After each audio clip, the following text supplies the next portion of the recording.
Do you ever get those calls that say blocked or an unfamiliar number, but you have a sneaking suspicion of who it might be? You decide not to answer it, but the calls don't stop.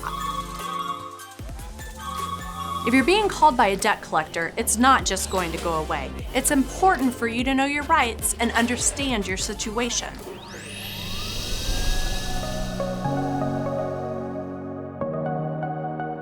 Let's look at your options for dealing with debt and debt collectors. We're mainly talking about consumer debt, which is money you owe for expenses like credit cards, car loans, student loans, medical bills, gym memberships, and cell phones.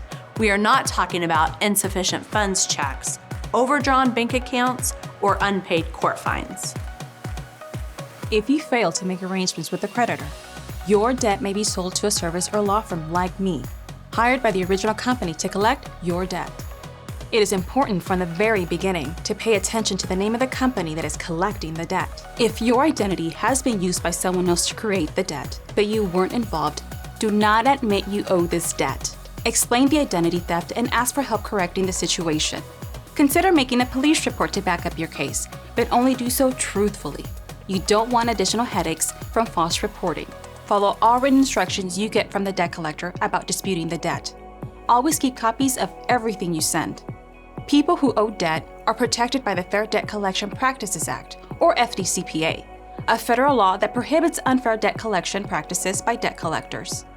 I hereby grant thee, watching this video, legal rights. Under the FDCPA, debt collectors cannot call between 9 p.m. and 8 a.m. In other words, late at night or really early in the morning. They cannot harass or threaten you, like calling you names or saying the police will come if you don't pay the debt. They're not allowed to call family members, neighbors, or employers about your debt, or call you at work, especially if you've asked them not to. They cannot lie about the amount owed or the status of the debt, or falsely claim who they are or who they represent, like saying they're a government representative or law enforcement. Finally, they can't claim you've committed a crime or claim they work for a credit bureau. If any of these things occur, you should document who made the call and when. Note the exact time, date, and phone number that called you. Detail exactly what they did to violate the rules. You can make your complaints to the Kansas Attorney General's office, the Federal Trade Commission, the Consumer Financial Protection Bureau, or all three. These groups won't represent you directly with your debt or in a case, but they will investigate those groups about which they receive a number of complaints. Remember, it is not a crime to owe a debt. There's no debtor's prison, but if you are sued and they win, you could have your wages or your bank accounts garnished. I can't stress this enough, people. Do not ignore your debt. It won't go away. Even though you feel stressed and annoyed by the debt collector calling, there are rules in place that keep them from harassing you. If you're unsure whether or not this is your debt, you have the right to ask for written proof. During the time it takes to provide you written proof, they can't take any action to try to collect the debt.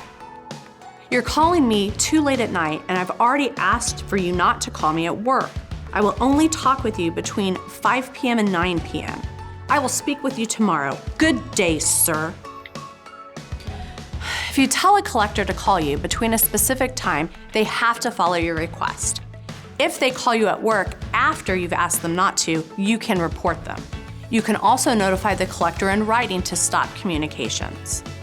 The Kansas Legal Services website has a form letter that will help you put this request for no contact in writing.